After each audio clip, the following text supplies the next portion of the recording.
تدي لولا أن هدانا الله والصلاة والسلام على أشرف رسل الله وعلى آله وأصحابه الفائزين برضا الله أما بعد أعوذ بالله من الشيطان الرجيم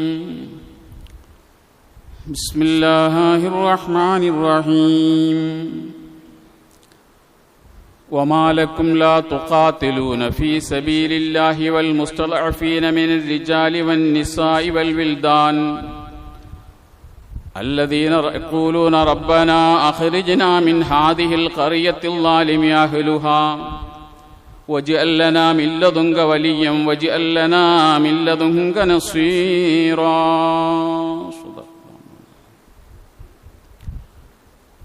ബഹുമാന്യരായ സഹോദരങ്ങളെ, സത്യവിശ്വാസികൾ, കാരുണ്യവാനായ പടച്ചതമ്പുരാൻ നമ്മെ എല്ലാവരെയും അനുഗ്രഹിക്കുമാറാകട്ടെ. നമ്മുടെയൊക്കെ ജീവിതത്തിൽ അറിഞ്ഞോ അറിയാതെയൊക്കെ സംഭവിച്ചു എല്ലാ പാപങ്ങളും പടച്ചതമ്പുരാൻ മാപ്പാക്കി തരുമാറാകട്ടെ. ബാക്കിയുള്ള ആയുസ്സിൽ അള്ളാഹുവിൻ്റെ വിധിവിലക്കുകൾ അനുസരിച്ച് ജീവിക്കാനും അവസാന മുഅ്മിനായി ലോകത്തോട് വിട പറയാനും അള്ളാഹു നമ്മെ അനുഗ്രഹിക്കുമാറാകട്ടെ. നമ്മുടെ കൂട്ടത്തിൽ രോഗം കൊണ്ട് പ്രയാസപ്പെടുന്ന ആളുകൾ അള്ളാഹു എല്ലാവർക്കും പരിപൂർണമായ ശിഫ നൽകി അനുഗ്രഹിക്കുമാറാകട്ടെ. വെള്ളപ്പൊക്കത്തിന്റെ പേരിൽ കെടുതി അനുഭവിക്കുന്ന ആളുകൾക്ക് അള്ളാഹു ആശ്വാസം നൽകുമാറാകട്ടെ. നഷ്ടപ്പെട്ട കച്ചവടക്കാർക്ക് അള്ളാഹു ഈ വർഷത്തെ കച്ചവടത്തിൽ അഭിവൃദ്ധി നൽകുമാറാകട്ടെ. ലോകത്ത് പ്രയാസപ്പെടുന്ന മനുഷ്യർക്ക് അള്ളാഹു ആശ്വാസവും സമാധാനവും നൽകി അനുഗ്രഹിക്കുമാറാകട്ടെ. അള്ളാഹു ദീനുൽ ഇസ്ലാമിനെ ഇസ്സത്തിലാക്കി നിലനിർത്തുമാറാകട്ടെ.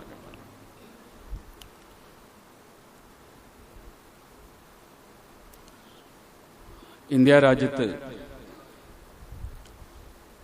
വിപ്ലവകാരികളായ പണ്ഡിതന്മാർ ഏറെ ഉണ്ടായിട്ടുണ്ട്. ആ കൂട്ടത്തിലെ അവസാന കണ്ണി എന്ന് വിശേഷിപ്പിക്കപ്പെടാവുന്ന ഒരാളാണ് ഷെയ്ഖുൽ ഹിന്ദ്, ഇന്ത്യയിലെ മഹാപണ്ഡിതൻ എന്ന അപരനാമത്തിൽ അറിയപ്പെട്ട ബഹുമാന്യനായ മഹ്മൂദുൽ ഹസൻ ദൗബന്ദി റഹിമഹുല്ലാഹ്. മഹാനവർകൾ ഇന്ത്യ രാജ്യത്ത് തുല്യതയില്ലാത്തൊരു പണ്ഡിതനായിരുന്നു. അദ്ദേഹം 1921 നവംബർ 30 മരണപ്പെട്ടു. അദ്ദേഹത്തിന്റെ ജനാസ പൊതുദർശനത്തിന് വേണ്ടി ദാറുൽ ഉലൂം ദേവബന്ദ് എന്ന സ്ഥാപനത്തിലേക്ക് കൊണ്ടുവന്നു. ആ സ്ഥാപനത്തിൽ വച്ച് അദ്ദേഹത്തിന്റെ ജനാസയിൽ നിന്നും വസ്ത്രം മാറ്റി നോക്കുമ്പോൾ ആ ജനാസ കാണാനിടയായ മുഴുവൻ ആളുകളും വിതുമ്പി കരഞ്ഞുപോയി. തന്റെ ഗുരുനാഥന്റെ മരണവാർത്ത അറിഞ്ഞ് അന്ന് കൽക്കട്ടയിലെ ആലിയ മദ്രസയിലായിരുന്ന ഹുസൈൻ അഹമ്മദ് മദനി റഹിമഹുല്ലാഹ് തന്റെ ഗുരുനാഥന്റെ ജനാസ കാണാൻ വേണ്ടി കൽക്കട്ടയിൽ നിന്നും ദേവബന്ദിലേക്ക് എത്തി. ദാറുൽ ഉലൂമിലെത്തുമ്പോൾ ഹുസൈൻ അഹമ്മദ് മദനി റഹിമഹുല്ലാഹ് കാണുന്ന കാഴ്ച തന്റെ ഗുരുവര്യനായ മഹ്മൂദുൽ ഹസന്റെ ജനാസക്കരികിൽ നിന്നുകൊണ്ട് ആളുകൾ വിതുമ്പി കരയുന്ന കാഴ്ചയാണ്. അവര് കരഞ്ഞത് മറ്റൊന്നിനുമായിരുന്നില്ല, ആ ജനാസ കാണുന്ന ഏതൊരാളെയും കണ്ണ് നനയിപ്പിക്കുന്ന രീതിയിലായിരുന്നു ജനാസ ഉണ്ടായിരുന്നത്. ഷെയ്ഖുൽ ഹിന്ദിന്റെ വാരിയെല്ലുകൾ പലതും ശരീരത്തേക്ക് ഇങ്ങനെ തുളച്ചു കയറി തള്ളി നിൽക്കുന്നുണ്ട്. പല എല്ലുകളും ഇങ്ങനെ പുറത്തേക്ക് തള്ളി നിൽക്കുന്ന അവസ്ഥയിലാണ് ആ ജനാസ ഉള്ളത്. അപ്പോഴാണ് ആ ജനാസ കണ്ടിട്ട് ഷെയ്ഖുൽ ഹിന്ദിന്റെ പ്രിയപ്പെട്ട ശിഷ്യൻ ഹുസൈൻ അഹമ്മദ് മദനി റഹിമഹുല്ലാഹ് കരഞ്ഞുകൊണ്ട് പറഞ്ഞത്, ഇത് ലോകത്താരും അറിയരുത്, മനുഷ്യരറിയരുത് എന്ന് അദ്ദേഹം ആഗ്രഹിച്ചിരുന്നു. എന്റെ ഗുരുനാഥനെ മാൾട്ട ജയിലിൽ വെച്ച് വളരെ ക്രൂരമായി പീഡിപ്പിച്ചിട്ടുണ്ട്. ആ പീഡനത്തിന്റെ ബാക്കി പത്രമാണ് നിങ്ങൾ ഇന്നീ കാണുന്നത്. അദ്ദേഹത്തെ ക്രൂരമായി പീഡിപ്പിക്കുകയും പഴുപ്പിച്ച ഇരുമ്പിൻ കഷ്ണങ്ങൾ അദ്ദേഹത്തിന്റെ ശരീരത്തിൽ വയ്ക്കുകയും ചെയ്യും. അദ്ദേഹത്തോട് അവർ ആവശ്യപ്പെട്ടത്, നിങ്ങൾ ബ്രിട്ടീഷ് ഗവൺമെന്റിനെതിരായി നൽകിയിരിക്കുന്ന ഫത്വ പിൻവലിക്കണമെന്നായിരുന്നു. ആ ഫത്വ പിൻവലിക്കാൻ വേണ്ടിയാണ് മാൾട്ട ജയിലിൽ വെച്ചുകൊണ്ട് ഷെയ്ഖ് ഹിന്ദിനെ ക്രൂരമായി അവർ മർദ്ദിച്ചത്. പക്ഷെ ഓരോ മർദ്ദനങ്ങൾ ഏറ്റുവാങ്ങുമ്പോഴും ഷെയ്ഖ് ഹിന്ദ് പറഞ്ഞൊരു മറുപടിയുണ്ട്, നിങ്ങൾക്കെന്നെ ഇഞ്ചിഞ്ചായി കൊല്ലാൻ കഴിഞ്ഞേക്കാം, നിങ്ങളുടെ ഈ പീഡന മുഖേന എന്റെ ശരീരത്തിലെ ഓരോ ചർമ്മവും ഇങ്ങനെ ഉതിർന്നു വീണേക്കാം, ഞാനൊരു പക്ഷേ ഈ മാൾട്ട ജയിലിൽ കിടന്ന് അന്ത്യശ്വാസം വലിച്ചേക്കാം, എന്നാൽ പോലും ഞാൻ ബ്രിട്ടീഷ് ഗവൺമെന്റിനെതിരെ കൊടുത്ത ഫത്വ തിരുത്തി പറയുന്ന പ്രശ്നമേ ഇല്ല, ഞാൻ ബിലാലിന്റെ പിൻഗാമിയാണ്.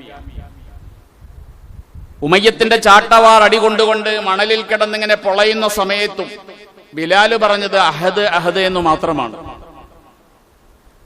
ബിലാലിനോട് ഉമയ്യത്ത് ആവശ്യപ്പെട്ടത് ഒന്നു മാത്രമാണ്, നീ അഹദ് എന്ന വിശ്വാസത്തിൽ നിന്ന് പിന്മാറണം, മുഹമ്മദിലുള്ള വിശ്വാസത്തിൽ നിന്ന് പിന്മാറണമെന്ന് മാത്രം പറയാനാണ് ബിലാലിനോട് ആവശ്യപ്പെട്ടത്. അതിനുവേണ്ടി ബിലാലിനെ ക്രൂരമായി മർദ്ദിക്കുമ്പോൾ ചുട്ടുബലത്ത പഴുത്ത മണലിൽ ഇങ്ങനെ വളർത്തിക്കെടുത്തിയിട്ട് ഭാരമുള്ള കല്ലിൻ കഷ്ണങ്ങൾ, പാറക്കല്ലിന്റെ കഷ്ണങ്ങൾ നെഞ്ചിലെടുത്ത് വെക്കുമ്പോഴും വായിലേക്ക് ഉമയ്യത്ത് എന്ന് പറയുന്ന യജമാനൻ മൂത്രിച്ചു കൊടുക്കുമ്പോഴും ബിലാല് പറഞ്ഞൊരു വാക്ക് അഹദ് അഹദ് എന്ന് മാത്രമാണ്. ഷെയ്ഖുൽ ഹിന്ദ് മഹ്മൂദുൽ ഹസൻ ദേവബന്ദിയും പറഞ്ഞത്, നിങ്ങൾക്ക് എന്നെ എത്രയും മർദ്ദിക്കാം, പക്ഷേ ഞാൻ ബ്രിട്ടീഷ് ഗവൺമെന്റിനെതിരെ കൊടുത്ത മാറ്റി പറയുന്ന പ്രശ്നമേ ഇല്ല എന്ന് പറഞ്ഞപ്പോഴാണ് ഈ ക്രൂരമായ മർദ്ദനങ്ങൾ എന്റെ ഗുരുനാഥൻ ഏറ്റുവാങ്ങേണ്ടി വന്നത് എന്ന് ഹുസൈൻ അഹമ്മദ് മദനി റഹ്മത്തുള്ളാ സത്യം വെളിപ്പെടുത്തിയപ്പോഴാണ് ആ ജനാസ ഇങ്ങനെ വികൃതമാക്കപ്പെട്ടതിന്റെ കാരണം കൂടി നിന്ന ആളുകൾ അറിഞ്ഞത്. എന്തിനായിരുന്നു അദ്ദേഹത്തെ ജയിലിൽ അടച്ചത്? അദ്ദേഹം ഈ രാജ്യത്തെ കീഴടക്കാൻ വേണ്ടി വന്ന ബ്രിട്ടീഷ് ഗവൺമെന്റിനെതിരെ കൊടുത്ത ഫത്വയുടെ പേരിൽ മാത്രമായിരുന്നു. ഇന്ത്യ മഹാരാജ്യത്ത് ഒരുപാട് വിപ്ലവ പ്രസ്ഥാനങ്ങൾ സ്വാതന്ത്ര്യത്തിനു വേണ്ടി പോരാടിയിട്ടുണ്ട്. പക്ഷെ 1878 ബ്രിട്ടീഷുകാർക്കെതിരെ പോരാടാൻ വേണ്ടി ഒരു സംഘടന രൂപീകരിച്ചുകൊണ്ട് ഈ രാജ്യത്ത് സംഘടനത്തിന് തുടക്കം കുറിച്ച ആ വിപ്ലവത്തെ നയിച്ച ഒരാളായിരുന്നു ബഹുമാനപ്പെട്ട മഹ്മൂദുൽ ഹസൻ ദേവബന്ദി റഹ്മത്തുള്ളാഹി. അന്ന് കോൺഗ്രസ് പോലും ഉണ്ടായിട്ടില്ല. 1885 കോൺഗ്രസ് പ്രസ്ഥാനത്തിന് രൂപം കൊടുക്കപ്പെടുന്നത്. അതിന്റെ പേരിലാണ് ആ മനുഷ്യനെ ക്രൂരമായി മർദ്ദിക്കപ്പെട്ടത്. ഇന്ത്യ കണ്ട തുല്യതയില്ലാത്തൊരു പണ്ഡിതൻ. അങ്ങനെ അദ്ദേഹത്തെ മാൾട്ട ജയിലിൽ നിന്ന് മോചിപ്പിക്കപ്പെട്ട് അദ്ദേഹം മുംബൈയിൽ വരുമ്പോൾ ഗാന്ധിജി ഉൾപ്പെടെ അദ്ദേഹത്തെ സ്വീകരിക്കാൻ വേണ്ടി മുംബൈയിലെത്തുന്നുണ്ട്. ഇന്ന് നമ്മുടെ രാജ്യം ഒരു സ്വാതന്ത്ര്യാഘോഷത്തിന്റെ തലേന്ന്, നാളെ രാജ്യം 80ാം സ്വാതന്ത്ര്യദിനം ആഘോഷിക്കാൻ വേണ്ടി ആകാംക്ഷയോടെ കാത്തിരിക്കുകയാണ്. അവിടെയാണ് നമ്മുടെ രാജ്യത്തിന്റെ സ്വാതന്ത്ര്യത്തെക്കുറിച്ചും ഈ സ്വാതന്ത്ര്യത്തിന് വേണ്ടി നമ്മളുടെ പൂർവികരായ ആളുകൾ വഹിച്ച പങ്കിനെ കുറിച്ചും നമ്മളൊന്ന് ആലോചിക്കേണ്ടത്. നമ്മൾ സത്യത്തിൽ എവിടെയാണ് നമുക്ക് സ്വാതന്ത്ര്യം കിട്ടിയത് എന്ന് പുനരാലോചിക്കേണ്ട ഒരു ഘട്ടത്തിലാണ് ഇപ്പൊ നമ്മളുള്ളത്. ഇന്ത്യ ഒരു റിപ്പബ്ലിക് രാജ്യമാണ്. റിപ്പബ്ലിക് എന്നുള്ളത് റിപ്പബ്ലിക്ക എന്ന ഇറ്റാലിയൻ ഭാഷയിൽ നിന്ന് വന്നൊരു പദമാണ് റിപ്പബ്ലിക്. അതിന്റെ അർത്ഥം തന്നെ ഏകാധിപതികളില്ലാത്ത രാജ്യം, പരമ്പരാഗതമായ അധികാരികളില്ലാത്ത രാജ്യമെന്നാണ് റിപ്പബ്ലിക് എന്ന് പറയുന്ന രാജ്യത്തിനർത്ഥം. പക്ഷെ ഇന്ന് നമ്മൾ ബ്രിട്ടീഷുകാർക്കെതിരെ സമരം ചെയ്തത് എന്തിനു വേണ്ടിയാണോ അതേപോലൊരു സമരം ഇന്ന് രാജ്യം ഭരിക്കുന്ന ആളുകൾക്കെതിരെ നടത്തേണ്ട ഒരു ഘട്ടത്തിൽ, നമ്മുടെ സ്വാതന്ത്ര്യത്തെ ഹനിക്കപ്പെട്ട ഒരു ഘട്ടത്തിലാണ് ഇന്ന് നമ്മളുള്ളത്. ബ്രിട്ടീഷുകാർ ഏതെല്ലാം തന്ത്രങ്ങളാണ് രാജ്യത്ത് പയറ്റിയത്, അതേ തന്ത്രങ്ങൾ പുതിയ രീതിയിൽ, പുതിയ ഭാവത്തിൽ അവതരിപ്പിക്കാൻ വേണ്ടി ശ്രമിക്കുന്ന ഒരു സർക്കാരിന് കീഴിൽ, അത്തരത്തിലുള്ള ഒരു അധികാര കേന്ദ്രത്തിന് കീഴിലാണ് ഇന്ന് ഇന്ത്യ മഹാരാജ്യത്തെ ജനങ്ങൾ ജീവിച്ചുകൊണ്ടിരിക്കുന്നത്. സത്യത്തിൽ സ്വാതന്ത്ര്യം എന്ന് പറഞ്ഞാൽ നമ്മുടെ ഭരണഘടന അനുവദിക്കുന്ന മതസ്വാതന്ത്ര്യം, വ്യക്തി സ്വാതന്ത്ര്യം, സ്വാതന്ത്ര്യം, ഇതൊക്കെ സ്വാതന്ത്ര്യത്തിന്റെ കൂട്ടത്തിലുള്ളതാണ്. ദാറുൽ ഉലൂം ദേവബന്ദ് എന്ന് പറയുന്ന ഒരു സ്ഥാപനം, ആ സ്ഥാപനമാണ് സത്യത്തിൽ ഇന്ത്യ മഹാരാജ്യത്ത് സ്വാതന്ത്ര്യത്തിന് വേണ്ടി തുടക്കം കുറിച്ചത്. 1857 ശിപായി ലഹള എന്ന് ബ്രിട്ടീഷുകാർ കളിയാക്കിയ ഒന്നാം സ്വാതന്ത്ര്യ സമരം, അതിന്റെ പ്രഭവ കേന്ദ്രം എന്ന് പറയുന്നത് ദാറുൽ ഉലൂമാണ്. ഇന്ന് ആ ദാറുൽ ഉലൂമിനടിയിലാണ് ശിവലിംഗം നശിക്കുന്നത്. ആ ഒരവസ്ഥയിലേക്ക് രാജ്യം എത്തിപ്പോയി. ഈ രാജ്യത്തെ ജനങ്ങൾക്ക് ഏതൊരു വിശ്വാസം വെച്ച് പുലർത്താനുള്ള സ്വാതന്ത്ര്യം ഭരണഘടന നൽകുന്നുണ്ട്. പക്ഷെ ഏത് വിശ്വസിക്കണമെന്ന് ഭരണകൂടം തീരുമാനിക്കുന്നു, ഏത് ഭക്ഷണം കഴിക്കണമെന്ന് ഭരണകൂടം തീരുമാനിക്കുന്നു, ഏത് വസ്ത്രം ധരിക്കണമെന്ന് ഭരണകൂടം തീരുമാനിക്കുന്നു. നമ്മൾ ഇന്നലെ കണ്ടല്ലോ, കൃത്യമായൊരു വംശീയതയുടെ ഒരു ചോദ്യം, വംശീയതയെ ധ്വനിപ്പിക്കുന്ന ഒരു ചോദ്യമാണ്, ഒരു കാര്യമാണ് നമ്മൾ കഴിഞ്ഞ ദിവസം രാജ്യസഭയിൽ കൂടി കണ്ടത്. ലുങ്കിവാല എന്ന് പറഞ്ഞുകൊണ്ടൊരു രാജ്യസഭ MP അപമാനിക്കുന്ന ഒരു കാഴ്ച നമ്മൾ കണ്ടു. അപ്പൊ ഇന്ത്യയുടെ രണ്ട് ഭാഗങ്ങൾക്കിടയിൽ, തെക്കേന്ത്യയുടെയും വടക്കേന്ത്യയുടെയും ഇടയിൽ പോയും വംശീയത പുലർത്താൻ വേണ്ടി, വംശീയത വളർത്താൻ വേണ്ടിയുള്ള ആ രീതിയിലുള്ള പ്രചരണങ്ങൾ നടക്കുന്ന ഒരു കാലഘട്ടത്തിലാണ് നമ്മളൊരു സ്വാതന്ത്ര്യ ദിനത്തിലേക്ക് കടക്കാൻ വേണ്ടി പോകുന്നത്. നമ്മൾ എന്ത് കഴിക്കണമെന്ന് നമുക്ക് തീരുമാനിക്കാൻ സ്വാതന്ത്ര്യമില്ല, ഏത് വിശ്വസിക്കണമെന്ന് നമുക്ക് തീരുമാനിക്കാൻ സ്വാതന്ത്ര്യമില്ല, നമ്മുടെ വേഷത്തെ നമുക്ക് തെരഞ്ഞെടുക്കാൻ സ്വാതന്ത്ര്യമില്ലാത്ത ഒരവസ്ഥയിലേക്ക് രാജ്യത്തിന്റെ സ്വാതന്ത്ര്യം എത്തിച്ചേർന്ന ഒരു ഘട്ടത്തിലാണ് നമ്മളിലേക്ക് ഒരു സ്വാതന്ത്ര്യ ദിനം വരാൻ വേണ്ടി പോകുന്നത്. ഇവിടെയാണ് സ്വാതന്ത്ര്യത്തിന്റെ പിതൃത്വം അവകാശപ്പെടുന്ന ആളുകൾ, അവർക്ക് ഈ സ്വാതന്ത്ര്യ സമരത്തിലും ഈ രാജ്യത്തെ ബ്രിട്ടീഷ് ആധിപത്യത്തിൽ നിന്നും മോചിപ്പിക്കുന്നതിലും എന്ത് പങ്കുണ്ട് എന്ന് നമ്മൾ പരിശോധിച്ചു നോക്കിയാൽ കാര്യമായൊരു പങ്കൊന്നും അവർക്ക് കണ്ടെത്താൻ നമുക്ക് കഴിയില്ല. എന്നാൽ നമ്മുടെ പൂർവികർ, നമ്മളൊരു സ്വാതന്ത്ര്യ ദിനം ആഘോഷിക്കുമ്പോൾ ഈ രാജ്യത്തിന്റെ സ്വാതന്ത്ര്യത്തിന് വേണ്ടി രക്തം കൊടുത്ത, ജീവൻ കൊടുത്ത നമ്മുടെ പൂർവികരായ ധാരാളം ആളുകളുണ്ട്. സത്യത്തിൽ അവരെ അനുസ്മരിക്കാതെ നമുക്കൊരു സ്വാതന്ത്ര്യ ദിനം ഒരിക്കലും പൂർണ്ണമാവുകയില്ല. ആരാണ് ഈ രാജ്യത്തിന്റെ സ്വാതന്ത്ര്യത്തിന് വേണ്ടി ഏറ്റവും കൂടുതൽ ആഗ്രഹിച്ചത്? നമുക്കറിയാം, ഷാ വലിയുല്ലാഹി ദഹലവി എന്ന് പറയുന്ന ഇന്ത്യയുടെ മഹാപണ്ഡിതൻ 1600-കൾക്ക് ശേഷം ബ്രിട്ടീഷ് ഇന്ത്യയുടെ ആധിപത്യം നേടിയെടുക്കാൻ വേണ്ടി ഈസ്റ്റ് ഇന്ത്യ കമ്പനി കടന്നു വരുന്നു. ഈ ഈസ്റ്റ് ഇന്ത്യ കമ്പനിക്കെതിരെ യുദ്ധം പ്രഖ്യാപിച്ചുകൊണ്ട്, ഈ രാജ്യത്തെ അടിമപ്പെടുത്താൻ നിങ്ങൾക്ക് കഴിയില്ല എന്ന് പറഞ്ഞുകൊണ്ട് സ്വാതന്ത്ര്യ സമരത്തിലേക്ക് എടുത്തിയാടിയ, അതിന് ആഹ്വാനം ചെയ്ത ഒരു പ്രധാനപ്പെട്ട മഹാനായിരുന്നു ഷാ വലിയുല്ലാഹി ദഹലവി റഹ്മത്തുള്ളാഹി. അദ്ദേഹത്തിന്റെ ജന്മം തന്നെ 1703 കാലഘട്ടം, മുഗൾ സാമ്രാജ്യം തകർന്നുകൊണ്ടിരിക്കുന്ന കാലഘട്ടം. അഹമ്മദ് ഷാ അബ്ദാൽ എന്ന് പറയുന്ന മുഗൾ സാമ്രാജ്യത്തിന്റെ അവസാന ചക്രവർത്തി, ഏതാണ്ട് അവസാനത്തോടടുത്തു വരുന്നൊരു ചക്രവർത്തി, ആ ചക്രവർത്തിയുടെ ഭരണം നടക്കുന്ന കാലത്താണ് ബ്രിട്ടീഷുകാർ ഇന്ത്യയിലേക്ക് കടന്നു വരുന്നത്. അപ്പോഴാണ് ഷാ വലിയുല്ലാഹി ദഹലവിക്ക് അപകടം മനസ്സിലാകുന്നത്. അദ്ദേഹം ഹജ്ജിന് പോയി തിരിച്ചു വരുന്ന വഴിക്ക് അദ്ദേഹം പ്രഖ്യാപിച്ചൊരു പ്രഖ്യാപനമാണ്, ഫക്കു കുല്ലി നിളാം, ഇന്ത്യ രാജ്യം അപകടത്തിലേക്ക് പോവുകയാണ്. കച്ചവടത്തിന് വേണ്ടി വന്ന ഈസ്റ്റ് ഇന്ത്യ കമ്പനി രാജ്യത്തിന്റെ ഏതാണ്ട് പകുതിയിലധികം ഭാഗവും കൈയടക്കി കഴിഞ്ഞു. വളരെ ആസൂത്രിതമായി രാജ്യത്തിന്റെ ഭരണം കൈയടക്കുന്ന അവസ്ഥയാണുള്ളത്. അതുകൊണ്ട് രാജ്യം അപകടപ്പെടാതിരിക്കാൻ വേണ്ടി രാജ്യത്തിന്റെ വ്യവസ്ഥകൾ അഴിച്ചുപണിയണമെന്ന് ആദ്യമായി പ്രഖ്യാപിച്ച ബഹുമാനപ്പെട്ട ഷാ വലിയുല്ലാഹി ദഹലവി റഹ്മത്തുള്ളാഹിയെ സ്വാതന്ത്ര്യ ദിനത്തിൽ നമുക്ക് ഓർക്കാതിരിക്കാൻ കഴിയില്ല. തന്റെ ഹുജ്ജത്തുല്ലാഹിൽ ബാലിഗ എന്ന് പറയുന്ന പ്രസിദ്ധമായ ഗ്രന്ഥത്തിൽ അദ്ദേഹം ഈ കാര്യം വിവരിക്കുന്ന പോലുമുണ്ട്. അങ്ങനെയാണ് ഒരു സ്വാതന്ത്ര്യ സമരത്തിന് വേണ്ടി തുടക്കം കുറിക്കുന്നത്. രാജ്യത്തിന്റെ വ്യവസ്ഥ അപകടത്തിലേക്ക് പോവുകയാണ്, രാജ്യത്തെ ബ്രിട്ടീഷുകാർ അപകടപ്പെടുത്തുകയാണെന്ന് തിരിച്ചറിഞ്ഞ അദ്ദേഹം രാജ്യത്തെ ഭരിക്കാൻ വേണ്ടി വന്നിരിക്കുന്ന ബ്രിട്ടീഷ് സാമ്രാജ്യത്തിനെതിരെ യുദ്ധം പ്രഖ്യാപനം നടത്തുകയും ഫത്വ കൊടുക്കുകയും ചെയ്യുന്നുണ്ട്. പക്ഷേ അദ്ദേഹത്തിന് തന്റെ ദൗത്യം പൂർത്തീകരിക്കാൻ കഴിഞ്ഞില്ല. ഷാ വലിയുല്ലാഹി ദഹലവി മരണപ്പെട്ടു. മരണസമയത്ത് അദ്ദേഹത്തിന് 4 മക്കളുണ്ട്. 4 മക്കളെ വിളിച്ചുകൊണ്ട് അദ്ദേഹം പറയുന്നുണ്ട്, മക്കളെ, ഉപ്പ പോവുകയാണ്, പക്ഷെ ഉപ്പ തുടങ്ങി വെച്ചൊരു ദൗത്യമുണ്ട്. ഈ രാജ്യത്തെ അടിമപ്പെടുത്താൻ വേണ്ടി വന്നിരിക്കുന്ന ബ്രിട്ടീഷുകാരിൽ നിന്നും രാജ്യത്തെ മോചിപ്പിച്ചെടുക്കേണ്ടത് നിങ്ങളുടെ ഉത്തരവാദിത്തമാണെന്ന് പറഞ്ഞ് 4 മക്കളെ അദ്ദേഹം ഏൽപ്പിക്കുന്നുണ്ട്. ഷാ അബ്ദുൽ അസീസ് ദഹലവി എന്ന് പറയുന്ന അദ്ദേഹത്തിന്റെ പ്രസിദ്ധനായ മകൻ ആ ദൗത്യം ഏറ്റെടുത്തുകൊണ്ട് അദ്ദേഹം ബ്രിട്ടീഷുകാർക്കെതിരെ ഫത്വ കൊടുക്കുകയും ഈ രാജ്യത്തെ അടിമപ്പെടുത്തുന്ന ഇവർക്കെതിരെ സമരം ചെയ്യൽ മുസ്ലിമീങ്ങൾക്ക് നിർബന്ധമാണെന്ന നിലയ്ക്ക് ഫത്വ കൊടുക്കുകയും ഈ രാജ്യത്തെ ജനങ്ങളെ അതിനെ പ്രചോദിപ്പിക്കുകയും ചെയ്തു. അങ്ങനെയാണ് സ്വാതന്ത്ര്യ സമരത്തിന്റെ തുടക്കത്തിലേക്ക്, അതിലേക്ക് ഇന്ത്യയിലെ പണ്ഡിതന്മാർ, പ്രത്യേകിച്ച് ദാറുൽ ഉലൂം ദേവബന്ദ് കേന്ദ്രീകരിച്ചുകൊണ്ടുള്ള പ്രവർത്തനങ്ങൾ ആരംഭിക്കുന്നത്. അങ്ങനെ ദാറുൽ ഉലൂം ദേവബന്ദിൽ നിന്നും സ്വാതന്ത്ര്യ സമരത്തിന് തുടക്കം കുറിക്കുന്ന സമയം അവിടെ പ്രധാനപ്പെട്ട ചില സംശയങ്ങൾ ഉന്നയിക്കപ്പെട്ടു. നമുക്ക് ഈ രാജ്യത്ത് ഒരു ജിഹാദിനുള്ള അവകാശമുണ്ടോ? ഒരു സമരം നടത്തണമെങ്കിൽ, ഒരു ജിഹാദ് നടത്തണമെങ്കിൽ ഒരു അമീർ ഉണ്ടാകണം, രാജ്യത്തൊരു അമീർ ഉണ്ടാകണം. അവിടെയാണ് അമീറായി ഇംദാദുല്ലാ മുഹാജിർ മക്കി എന്ന് പറയുന്ന വലിയൊരു പണ്ഡിതൻ തിരഞ്ഞെടുക്കപ്പെടുന്നു. ഹാഫിൽ അമീൻ ഷഹീദ് എന്ന് പറയുന്ന ജിഹാദിന്റെ അമീറായി ഒരു പണ്ഡിതനെ തെരഞ്ഞെടുക്കപ്പെടുന്നു. റഷീദ് അഹമ്മദ് ഗംഗോഹി എന്ന് പറയുന്ന മഹാപണ്ഡിതനെ ഉപദേശകനായി തെരഞ്ഞെടുക്കപ്പെടുന്നു.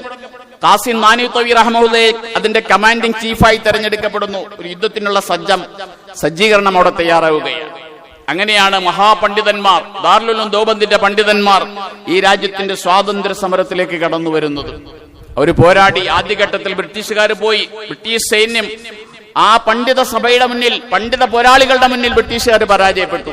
അവരുടെ ആയുധം എടുത്തുകൊണ്ടാണ് ആദ്യഘട്ടത്തിൽ ഈ പണ്ഡിതന്മാർ യുദ്ധം ചെയ്തത്. പക്ഷെ പിന്നീട് ഹാഫിൾ അമീൻ ഷഹീദ് അടക്കം കൊല്ലപ്പെടുകയും പലർക്കും ഒളിവിൽ പോകേണ്ടി വരികയും ഒക്കെ ചെയ്ത ഘട്ടങ്ങൾ ഉണ്ടായി. എന്നിരുന്നാൽ പോലും പോരാട്ടത്തിൽ നിന്നും ദേവബന്ദ് ഉലമാക്കൾ പിന്മാറിയില്ല.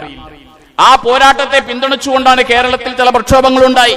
ബഹുമാന്യനായ ആലി മുസ്ലിയാർ നേതൃത്വം കൊടുത്ത, ഉമർ ഖാലി നയിച്ച, മമ്പുറം തങ്ങൾ നയിച്ച പോരാട്ടങ്ങൾ കേരളത്തിലും ഉണ്ടായി. എന്തിനു വേണ്ടി? ഈ രാജ്യത്തിന്റെ സ്വാതന്ത്ര്യം വീണ്ടെടുക്കാൻ വേണ്ടി.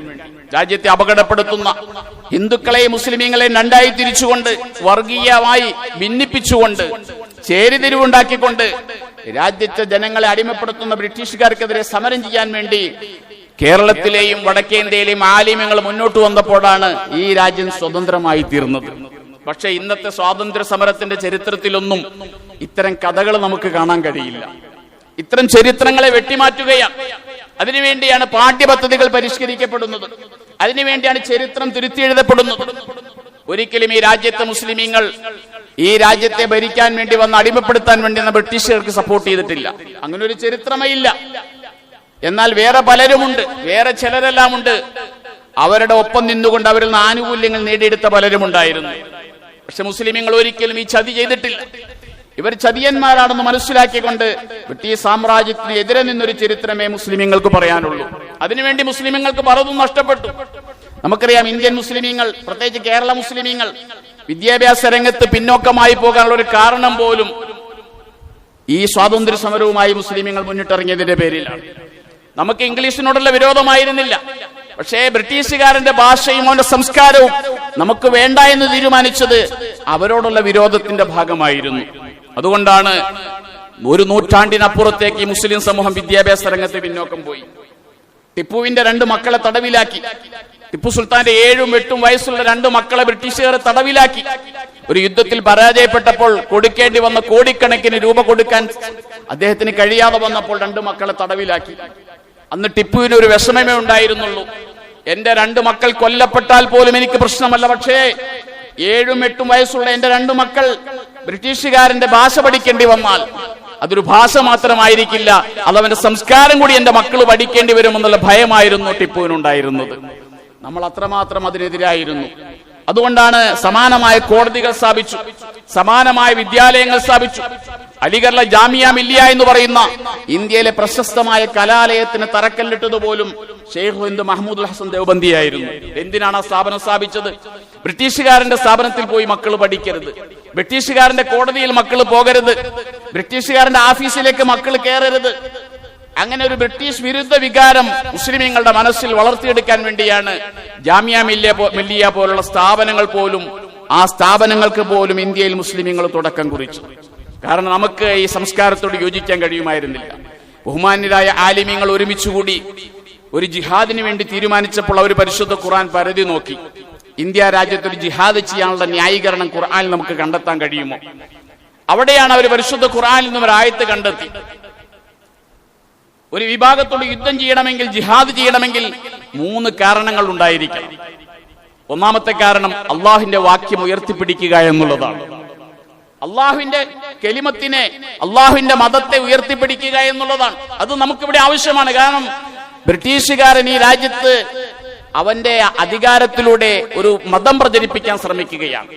മിഷനറി പ്രവർത്തനങ്ങൾക്ക് വേണ്ടി ബ്രിട്ടീഷുകാർ ശ്രമിക്കുകയാണ്. അവിടെയാണ് ഈ മിഷനറി പ്രവർത്തനം അനുവദിക്കാൻ പാടില്ല. അള്ളാഹുവിന്റെ മതത്തെ തകർക്കുന്ന, മുസ്ലിമീങ്ങളെ മതത്തിൽ നിന്നും കൊണ്ടുപോകുന്ന, ഈ മതത്തിൽ നിന്നും ക്രിസ്തു മതത്തിലേക്ക് കൺവേർട്ട് ചെയ്യിപ്പിക്കുന്ന മതപ്രചരണത്തിന് അനുമതി കൊടുക്കാൻ പാടില്ല. അതൊരു കാരണമായി അവർ കണ്ടെത്തി. അതുകൊണ്ട് യുദ്ധത്തിന്റെ ഒരു കാരണം നമുക്കുണ്ട്. രണ്ടാമത്തെ കാരണം എന്ന് പറയുന്നത് മർദ്ദിതരായ സമൂഹത്തെ സഹായിക്കാൻ നമുക്ക് ഉത്തരവാദിത്വമുണ്ട്. അല്ലാഹു വിശുദ്ധ ഖുർആൻ സൂറത്തുൻ നിസായിലൂടെ ചോദിക്കുന്ന ഒരു ചോദ്യമുണ്ട്.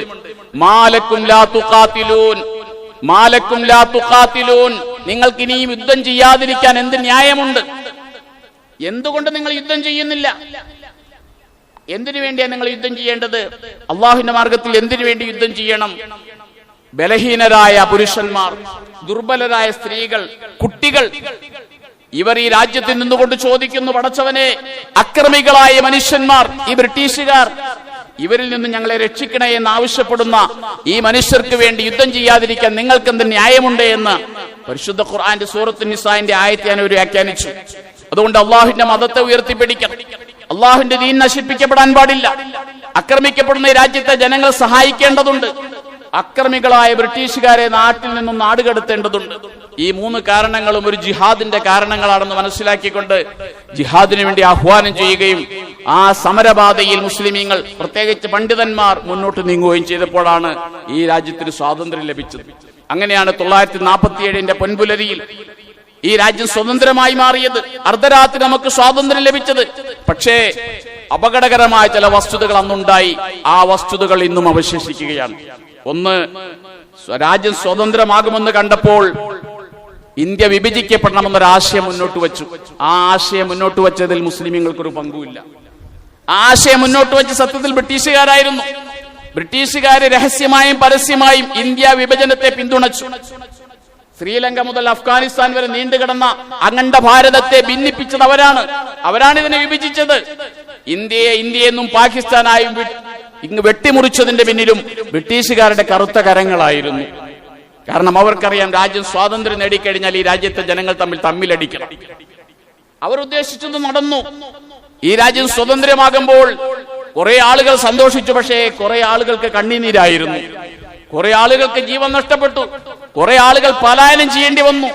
ദുരന്തത്തിന്റെ കഥകൾ സ്വാതന്ത്ര്യ ദിനത്തിൽ നമുക്ക് കാണേണ്ടി വന്നു എന്നുള്ളതൊരു വസ്തുതയാണ്.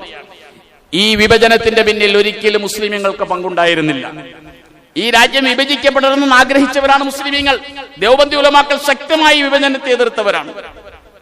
അന്നത്തെ കോൺഗ്രസിന്റെ വർക്കിംഗ് കമ്മിറ്റി അംഗമായിരുന്ന, അന്നത്തെ ജമിയത്തുൽ ഉലമയുടെ ജനറൽ സെക്രട്ടറിയുമായിരുന്ന ഒരു മഹാപണ്ഡിതനുണ്ടായിരുന്നു. അദ്ദേഹം കോൺഗ്രസിന്റെ വർക്കിംഗ് കമ്മിറ്റി അംഗമാണ്. ജമിയത്തുൽ ഉലമാ ഹിന്ദിന്റെ സംസ്ഥാന അഖിലേന്ത്യാ സെക്രട്ടറി കൂടിയായിരുന്നു. ആ മനുഷ്യൻ കോൺഗ്രസിന്റെ വർക്കിംഗ് കമ്മിറ്റി യോഗത്തിൽ കരഞ്ഞുകൊണ്ട് പറഞ്ഞു, രാജ്യത്തിന്റെ വിഭജനത്തിന് കോൺഗ്രസ് പിന്തുണ കൊടുക്കരുത്. രാജ്യം വിഭജിക്കപ്പെടരുത്. ഈ രാജ്യം വിഭജിക്കപ്പെടുന്നത് ഓരോ ഭാരതീയന്റെയും കാലിൽ മഴ കൊണ്ട് വെട്ടുന്നതിന് തുല്യമായിരിക്കും. വിഭജനം ഒരിക്കലും ആർക്കും ഗുണം ചെയ്യില്ല എന്ന് കരഞ്ഞുകൊണ്ട് പറഞ്ഞു. പക്ഷേ ആദ്യം വിഭജനത്തിനെതിരെ നിന്ന അന്നത്തെ കോൺഗ്രസ് കമ്മിറ്റി പോലും, ഹൈക്കമാൻഡ് പോലും അവസാന ഘട്ടത്തിൽ ഇതിനനുകൂലമായി. ഒരാൾ മാത്രമാണ് മൗലാനയെ പിന്തുണയ്ക്കാൻ തയ്യാറായത്. ആ വിഭജനം നമുക്ക് നൽകിയത് ദുഃഖങ്ങളാണ്. പാകിസ്ഥാൻ എന്ന് പറയുന്ന ഒരു രാജ്യം പിറന്നു. അന്ന് ഉലമാക്കൾ പറഞ്ഞൊരു കാര്യമുണ്ട്. അള്ളാഹുവിന്റെ റസൂല് പറഞ്ഞിട്ടുണ്ട്, ജുഇലത്തിൽ അർളു കുല്ലുഹാ മസ്ജിദൻ വതഹൂറാ. ഭൂമി മുഴുവനും ശുദ്ധമായ നാടാണെന്ന്, ഭൂമി മുഴുവനും ശുദ്ധമായ മണ്ണാണെന്ന് റസൂലുള്ളാഹി സ്വല്ലല്ലാഹു അലൈഹി വസല്ലം പറഞ്ഞിട്ടുണ്ട്. അതുകൊണ്ട് പാകിസ്ഥാൻ ശുദ്ധമായ സ്ഥലം എന്ന പേരിൽ ഒരു നാട് നമുക്ക് ആവശ്യമില്ല. ഭൂമി മുഴുവനും ശുദ്ധമായ നാടാണ്, എല്ലാ സ്ഥലങ്ങളും പുണ്യമാണ് എന്ന് പറഞ്ഞുകൊണ്ട് ഈ വിഭജനത്തെ എതിർത്ത ദാറുൽ ഉലൂമിലെ ദേവബന്ദിലെ പണ്ഡിതന്മാർക്ക് ആ പണ്ഡിതന്മാരുടെ വാക്കുകൾ കേൾക്കാൻ തയ്യാറാകാതെ വന്നപ്പോഴാണ് വിഭജനം യാഥാർത്ഥ്യമായി മാറിയത്. അതിന്റെ ദുരന്ത ഫലങ്ങൾ അനുഭവിച്ചു. അന്ന് ബ്രിട്ടീഷുകാർ പയറ്റിയ ഒരു പ്രധാനപ്പെട്ട തന്ത്രം എന്ന് പറയുന്നത് ഹിന്ദുക്കളെയും മുസ്ലിമുകളെയും ഭിന്നിപ്പിക്കുക എന്നുള്ളതാണ്. രണ്ടുപേരെയും ഭിന്നിപ്പിക്കുക. അതിനുവേണ്ടി മതപരമായ വിഷയങ്ങൾ അവരെടുത്തിട്ടു. മതപരമായ വിഷയങ്ങൾ കൊണ്ടുവന്നു. ശുദ്ധി പ്രസ്ഥാനം പോലെയുള്ള തീവ്രമായ പ്രസ്ഥാനങ്ങളെ അതിന്റെ ആയുധങ്ങളാക്കി മാറ്റി. ഹിന്ദുവിനെയും മുസ്ലിമിനെയും ശത്രുക്കളാക്കാൻ വേണ്ടി ശ്രമിച്ചു. അവിടെയാണ് ദേവബന്ദി ഉലമാക്കൾ, ഇന്ത്യയിലെ പണ്ഡിതന്മാർ എഴുന്നേറ്റ് നിന്നുകൊണ്ട് പറഞ്ഞത്, നമ്മൾ ഭിന്നിക്കേണ്ടവരല്ല, നമ്മളുടെ മതങ്ങൾ വ്യത്യസ്തമാണ്, നിങ്ങൾ ഹിന്ദുക്കളാണ്, ഞങ്ങൾ മുസ്ലിമീങ്ങളാണ്, പക്ഷെ നമ്മളെല്ലാവരും ഭാരതീയരാണ്. ഇന്ത്യക്കാരൻ എന്ന നിലയ്ക്ക്, ഒരു ഭാരതീയൻ എന്ന നിലയ്ക്ക് ഒരുമിച്ച് നിൽക്കേണ്ടവരാണ് എന്ന് പറഞ്ഞുകൊണ്ട് ആ മൈത്രിക്ക് വേണ്ടി ഇന്ത്യയിലെ ഉലമാക്കൾ ഓടി നടന്നു. ഇന്ന് ഭരിക്കുന്ന ആളുകൾ അതേ തന്ത്രമാണ് പയറ്റിക്കൊണ്ടിരിക്കുന്നത്. രാജ്യത്തെ ജനങ്ങളെ ഭിന്നിപ്പിക്കാൻ വേണ്ടി ശ്രമിക്കുന്നു. ഹിന്ദു എന്ന് മുസ്ലിം എന്ന് പറഞ്ഞുകൊണ്ട് ഭിന്നിപ്പിക്കാൻ വേണ്ടി ശ്രമിക്കുന്നു. ഭരണഘടന അനുവദിക്കുന്ന സ്വാതന്ത്ര്യങ്ങളെ ഹനിക്കുന്നു. വന്ദേമാതരം പാടണമെന്ന് നിർബന്ധിക്കുന്നു. ഒരു കാലത്ത് 2 വരി മാത്രം പാടിയാൽ മതി എന്ന് പറഞ്ഞ ഈ രാജ്യത്തെ നല്ല ബുദ്ധിമാന്മാരായ നേതൃത്വം, അവർ മുന്നിൽ കണ്ടൊരു അപകടമുണ്ട്. ഇത് മുഴുവനും പാടിച്ച് ഈ രാജ്യത്തെ മതേതര വിശ്വാസികളുടെ, ഇതര മതവിശ്വാസികളുടെ അവരുടെ വികാരത്തെ, അവരുടെ വിശ്വാസത്തെ വ്രണപ്പെടുത്തരുതെന്ന് ആഗ്രഹിച്ചു. പക്ഷെ ഇന്നെന്താ സംഭവിച്ചത്? ഇന്ന് ഭരിക്കുന്ന ആളുകൾ രാജ്യത്തെ ജനങ്ങളെ ഭിന്നിപ്പിക്കാൻ വേണ്ടി അതേ വന്ദേ മാതരം എന്ന് പറയുന്ന ഒരു ആശയം തന്നെ കൊണ്ടുവരികയാണ്. മനുഷ്യർക്കിടയിൽ ഭിന്നിപ്പുണ്ടാക്കുക, ഡിവൈഡ് ആൻഡ് റൂൾ, ഭിന്നിപ്പിച്ച് ഭരിക്കുക. ഭിന്നിപ്പിക്കുമ്പോഴാണ് ഭരണീയരെ ഭിന്നിപ്പിക്കുമ്പോഴാണ് ഭരണകർത്താവിന് സുഖമായി ഭരിക്കാൻ കഴിയുക എന്നുള്ള ഹിറ്റ്ലറുടെ ആശയം, മുസോളിനിയുടെ ആശയം, ആ ആശയമാണ് ഇന്ന് രാജ്യത്ത് ഫാസിസം അടിച്ചേൽപ്പിക്കാൻ വേണ്ടി ശ്രമിക്കുന്നത്. അതുകൊണ്ട് സഹോദരങ്ങളെ, സത്യവിശ്വാസികളെ, ഒരു സ്വാതന്ത്ര്യ ദിനത്തിന്റെ മുന്നിൽ നാം ഓർക്കേണ്ടത് ഈ രാജ്യത്തിന്റെ സ്വാതന്ത്ര്യത്തിന് വേണ്ടി ബലിയർപ്പിച്ച, ജീവൻ ബലിയർപ്പിച്ച, രക്തം കൊടുത്ത, സമ്പത്ത് കൊടുത്ത നമ്മുടെ പൂർവികരായ ധാരാളം ആലിമീങ്ങളുണ്ട്. അന്ന് കൊൽക്കത്ത നഗരത്തിലൂടെ സഞ്ചരിച്ചാൽ ആ സംഭവത്തിന്റെ ദൃക്സാക്ഷികൾ എഴുതി വെച്ച ചില ചരിത്രങ്ങളുണ്ട്. ഓരോ മരങ്ങളുടെ കൊമ്പിലൂടെയും ആടിക്കളിക്കുന്ന മുസ്ലിം പണ്ഡിതന്മാരുടെ മൃതശരീരങ്ങൾ കാണാമായിരുന്നു. പന്നിയുടെ തോലിൽ കെട്ടിക്കൊണ്ട് കത്തുന്ന തീയിലേക്ക് വലിച്ചെറിഞ്ഞ പണ്ഡിതന്മാരുണ്ടായിരുന്നു. എന്തിനാണ് ഈ പണ്ഡിതന്മാരെ കെട്ടിത്തൂക്കിയത്? എന്തിനാണ് ഈ ആലിമീങ്ങളെ പന്നിത്തോലിൽ കെട്ടിക്കൊണ്ട് തീയിലേക്ക് എറിഞ്ഞത്? എന്തിനാണ് അവരെ ചുട്ടുകൊന്നത്? അവർ ഈ രാജ്യത്തെ സ്വാതന്ത്ര്യത്തിന് വേണ്ടി പ്രവർത്തിച്ചു, ബ്രിട്ടീഷുകാരനെതിരായി പ്രവർത്തിച്ചു. അതുമാത്രമായിരുന്നു അവർ ചെയ്ത തെറ്റ്. അതുകൊണ്ടാണ് ആലി മുസ്ലിയാരെ തൂക്കിലേക്കാൻ തീരുമാനിച്ചത്. പക്ഷെ മഹാനായ ആലി മുസ്ലിയാർ, ഇന്ന് ചില ആലിമീങ്ങൾ പോലും ആലി മുസ്ലിയാർ ചെയ്ത് തെറ്റാണെന്ന് പറയുന്നവരുണ്ട്. സ്വാതന്ത്ര്യ സമരത്തിന് വേണ്ടി ആലി മുസ്ലിയാർ ചെയ്ത് തെറ്റാണെന്ന് പറയുന്ന ചില ആളുകളുണ്ട്. അവർ മനസ്സിലാക്കണം, നിങ്ങൾ വിചാരിച്ചുള്ള ഒരാളായിരുന്നില്ല ആലി മുസ്ലിയാർ. ആലി മുസ്ലിയാർ കറാമത്തുള്ളൊരു വലിയായിരുന്നു. ആ മഹാനുഭാവനെ കോയമ്പത്തൂർ ജയിലിൽ നിന്ന് നാളെ നിങ്ങളെ തൂക്കിലേറ്റുമെന്ന് പറഞ്ഞു. ആ മനുഷ്യനൊരു കൂസലുണ്ടായില്ല. ആ മനുഷ്യനെ അല്പം പോലും ദുഃഖിപ്പിച്ചില്ല. പിറ്റേന്ന് രാവിലെ തൂക്കിലേറ്റാൻ വേണ്ടി ആലി മുസ്ലിയാരെ കൊണ്ടുവന്നു. ആലി മുസ്ലിയാരോട് ചോദിച്ചു, നിങ്ങൾക്ക് എന്തെങ്കിലും അന്ത്യാഭിലാഷങ്ങളുണ്ടോ? ആ മഹാനുഭാവൻ പറഞ്ഞു, എനിക്കൊരു അന്ത്യാഭിലാഷമേ ഉള്ളൂ. എനിക്കൊരു 2 റക്അത്ത് നമസ്കരിക്കാൻ നിങ്ങൾ സമയം തരുമെങ്കിൽ എനിക്കതേ ആഗ്രഹമുള്ളൂ. ആ മഹാമനുഷ്യൻ ആ ജയിലിന്റെ മുറ്റത്ത് 2 റക്അത്ത് നമസ്കരിക്കാൻ വേണ്ടി ഒളൂ ചെയ്തു വന്നു. അദ്ദേഹം 2ാമത്തെ റക്അത്തിലിരുന്നു, 2ാമത്തെ സുജൂദും ചെയ്തു. എഴുന്നേറ്റിരുന്ന് അത്തഹിയ്യാത്ത് ഓതി, വലത്തോട്ട് സലാം വീട്ടി, ഇടത്തോട്ട് സലാം വീട്ടി, പ്രാർത്ഥിക്കാൻ വേണ്ടി കൈകൾ ഉയർത്തി. ആ പ്രാർത്ഥനാ വേളയിൽ ആലി മുസ്ലിയാർ എന്ന് പറയുന്ന ധീരദേശാഭിമാനി, എല്ലാവരും ഭയപ്പെട്ടു നിന്ന സമയത്ത് സൂര്യനസ്തമിക്കാത്ത ബ്രിട്ടീഷ് സാമ്രാജ്യത്തിനെതിരെ യുദ്ധം പ്രഖ്യാപിച്ച മഹാദേശാഭിമാനി, ആ മനുഷ്യൻ അള്ളാഹുലേക്ക് യാത്രയായി. പക്ഷെ ആ മനുഷ്യനെ തൂക്കിലേറ്റാൻ വേണ്ടി വിധിക്കപ്പെട്ടിരുന്നു. തൂക്കിലേറ്റി എന്ന് കാണിക്കേണ്ടത് ബ്രിട്ടീഷുകാരുടെ ആവശ്യമായിരുന്നു. ആ മരിച്ച മയ്യത്തിനെ എടുത്തുകൊണ്ടുപോയി ഒരു തൂക്കിലേറ്റി. ആ മനുഷ്യനെ തൂക്കിലേറ്റാൻ ബ്രിട്ടീഷുകാർക്ക് സാധിച്ചില്ല. ആ മനുഷ്യൻ കറാമത്തുള്ളൊരു വലിയായിരുന്നു. അദ്ദേഹത്തിന് വേണമെങ്കിൽ ഒരു പള്ളിയുടെ മൂലയിൽ ഒരുമിച്ച് ജീവിക്കാമായിരുന്നു, സുഖലോലുപനായി ജീവിക്കാമായിരുന്നു, യഥേഷ്ടം ഭക്ഷണങ്ങൾ ലഭിക്കുമായിരുന്നു. പക്ഷേ എന്റെ ദൗത്യം ഇതല്ല എന്ന് തിരിച്ചറിഞ്ഞ ആലി മുസ്ലിയാർ പുറത്തിയാടി. സ്വാതന്ത്ര്യ സമരത്തിന്റെ ഭാഗമായി തീർന്നു. ഉമർ ഖാലിയും പുറത്തിയാടി. ഉമർ ഖാലി എന്ന് പറയുന്ന മഹാനായ മനുഷ്യൻ, ഗാന്ധിജി ജനിക്കുന്നതിന് മുമ്പ് ഞാൻ ഈ രാജ്യത്തെ ഭരിക്കാൻ വേണ്ടി വന്ന, അടിമപ്പെടുത്താൻ വേണ്ടി വന്ന ബ്രിട്ടീഷുകാർക്ക് നികുതി കൊടുക്കില്ല എന്ന് ധീരമായി പ്രഖ്യാപിച്ചൊരു മഹാനാണ് ഉമർ ഖാലി. അന്ന് ഗാന്ധിജി ജനിച്ചിട്ടില്ല.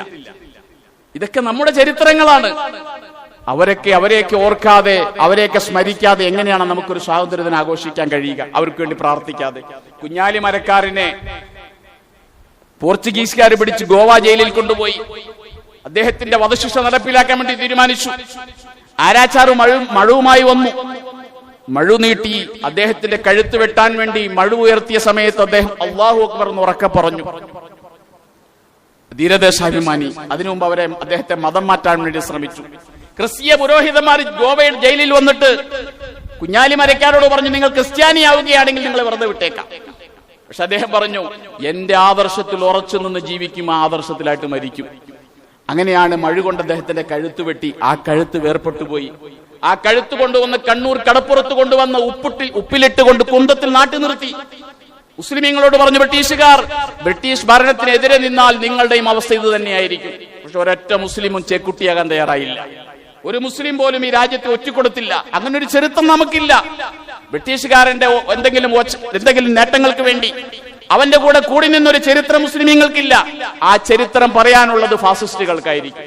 അതുകൊണ്ട് ഈ ഒരു സ്വാതന്ത്ര്യദിനം കടന്നു പോകുമ്പോൾ ഇതിനുവേണ്ടി ജീവൻ കൊടുത്ത മഹത്തുക്കളായ മഹാന്മാർ, ഷെയ്ഖ് മഹ്മൂദുൽ ഹസൻ ദേവബന്ദി ഉൾപ്പെടെ, കാസിം നാനൂത്തവി ഉൾപ്പെടെ, ഹുസൈൻ അഹമ്മദ് മദനി ഉൾപ്പെടെയുള്ള, ഷാഹു വലിയുല്ലാഹി ദഹലവി ഉൾപ്പെടെയുള്ള, ഷാഹ് അബ്ദുൽ അസീസ് ദഹലവി ഉൾപ്പെടെയുള്ള, മമ്പുറം തങ്ങൾ ഉൾപ്പെടെ, ബഹുമാന്യനായ ആലി മുസ്ലിയാർ ഉൾപ്പെടെ ഒരുപാട് ധീരദേശാഭിമാനികൾ, പേര് പറഞ്ഞാൽ തീരാത്ത ഇന്ത്യ ഗേറ്റിൽ ചെന്ന് നോക്കിയാൽ 96,000 രക്തസാക്ഷികളുടെ പേര് അവിടെ എഴുതി വെച്ചിട്ടുണ്ട്. 96,000 രക്തസാക്ഷികൾ. അതിൽ 62,000 പേര് മുസ്ലിമീങ്ങളാണ്. 62,000 പേര് മുസ്ലിമീങ്ങളാണ്. ഇന്നും ഇന്ത്യ ഗേറ്റിലുണ്ടത് മാച്ചു കളഞ്ഞിട്ടില്ല. ഇത്രയും മുസ്ലിമീങ്ങളുടെ ജീവൻ കൊടുത്തിട്ടാണ് ഇന്ത്യ രാജ്യത്തിന് സ്വാതന്ത്ര്യം കിട്ടിയത്. ഇന്ന് ഞങ്ങൾ നാട് വിട്ടു പോകണമെന്ന് നിങ്ങൾ പറയുന്നു. ഞങ്ങൾക്ക് പൗരത്വം തരില്ല എന്ന് നിങ്ങൾ പറയുന്നു. നിങ്ങൾക്കാരാണ് ഇതിന് അവകാശം നൽകിയത്? ഈ രാജ്യത്ത് ഞങ്ങൾ ജനിച്ചവരാണെങ്കിൽ ഞങ്ങൾക്ക് ഇവിടെ ജീവിക്കാൻ അറിയാം, ഇവിടെ മരിക്കാനും ഞങ്ങൾക്കറിയാം. ഈ രാജ്യത്തിന് പൗരത്വം കിട്ടാൻ ഇന്ത്യയുടെ ഭരണഘടന 3-4 കാര്യങ്ങൾ പറഞ്ഞിട്ടുണ്ട്. അത് ഞങ്ങൾ പാലിച്ചിട്ടുണ്ട്. ഞങ്ങൾ ഇവിടെ ജനിച്ചവരാണ്. ഞങ്ങൾക്ക് ഞങ്ങളുടെ ഉമ്മയുടെ ഞങ്ങളുടെ വാപ്പയുടെ ജനന സർട്ടിഫിക്കറ്റ് കാണിക്കേണ്ട ഒരു ആവശ്യം ഇവിടെ ഇല്ല. ഞങ്ങൾ ഈ രാജ്യത്തെ പൗരന്മാരാണ്. ഞങ്ങൾ ഈ രാജ്യത്തിന് വേണ്ടി പോരാടിയവരാണ്. ഞങ്ങളുടെ പൂർവികർ അതിനുവേണ്ടി ജീവൻ കളഞ്ഞവരാണ്. അതുകൊണ്ട് ഞങ്ങളുടെ മതവിശ്വാസം അനുസരിച്ച് ഈ രാജ്യത്ത് ഞങ്ങൾ ജീവിക്കും, ഈ രാജ്യത്ത് ഞങ്ങൾ മരിക്കുമെന്ന് പറയാനുള്ള ഒരു ധീരതയാണ് തീർച്ചയായിട്ടും ഈ ഒരു സ്വാതന്ത്ര്യത്തിൽ നമ്മൾ കാണിക്കേണ്ടത്. അല്ലാഹു സുബ്ഹാനഹു വ തആല നമ്മുടെ മരണപ്പെട്ടു പോയ ശുഹദാക്കളായ മഹാന്മാർ, ഈ രാജ്യത്തിന് വേണ്ടി ജീവൻ ബലിയർപ്പിച്ച മഹത്തുക്കൾ, അള്ളാഹു അവർക്ക് അർഹമായ പ്രതിഫലം കൊടുത്ത് അനുഗ്രഹിക്കുമാറാകട്ടെ. അവർ സ്വർഗത്തിൽ അവർ ഉല്ലസിക്കുന്നുണ്ടാകും. സ്വർഗത്തിലെ പച്ച പക്ഷികളുടെ ഉള്ളിൽ അവരുടെ ആത്മാക്കൾ ഇങ്ങനെ പാറി നടക്കുന്നുണ്ടാകും. അള്ളാഹു അവരെ സ്വർഗസ്ഥരായി സ്വീകരിക്കുമാറാകട്ടെ. അവർക്ക് അള്ളാഹു മഗ്ഫിറത്തും റഹ്മത്തും നൽകി അനുഗ്രഹിക്കുമാറാകട്ടെ. ഇനിയും ഈ രാജ്യത്ത് അന്തസ്സോടെ ജീവിക്കാൻ, ഈ വിശ്വാസം ഉയർത്തിപ്പിടിച്ച് ഇസ്സത്തോടെ ജീവിക്കാനുള്ള തൗഫീഖ് അള്ളാഹു നൽകുമാറാകട്ടെ. ഈ രാജ്യത്തിന്റെ ജനങ്ങളെ അടിച്ചമർത്തുന്ന ഫാസിസ്റ്റുകൾക്ക് അള്ളാഹു പരാജയം സമ്മാനിക്കുമാറാകട്ടെ. അള്ളാഹു നീതിയുള്ള ഒരു ഭരണകൂടത്തെ അള്ളാഹു രാജ്യത്ത് അധികാരം ഏൽപ്പിക്കുമാറാകട്ടെ. വാഖിറു ദഅവതി അനിൽ ഹംദുലില്ലാഹി റബ്ബിൽ ആലമീൻ.